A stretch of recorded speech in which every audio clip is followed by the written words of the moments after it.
তোমরা যারা অন্নপূর্ণা ভান্ডারের অনলাইন ফর্ম ফিল আপ করছো এবং আধার কার্ড, ভোটার কার্ড পিডিএফ সহকারে আপলোড করার সময় যদি এই রকম লেখা আসে, এরকম কোনো যদি প্রবলেম হয়, তাহলে তোমরা কি করবে? তোমরা গুগলে আসবে, গুগলে এসে পিডিএফ কম্প্রেসর এই লেখাটা লিখে সার্চ করবে।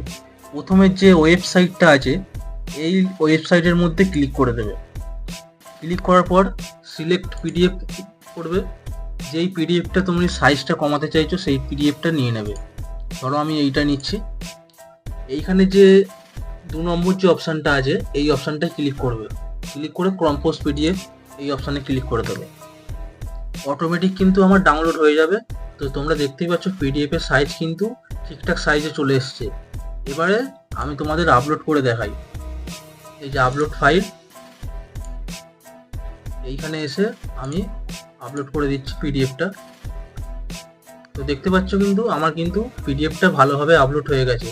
তো যদি তোমাদের প্রবলেম হয়ে থাকে তাহলে প্রবলেমটা সলভ করে নাও খুব তাড়াতাড়ি। আর ভিডিওটা কেমন লাগলো অবশ্যই কমেন্টের মাধ্যমে জানাতে পারো।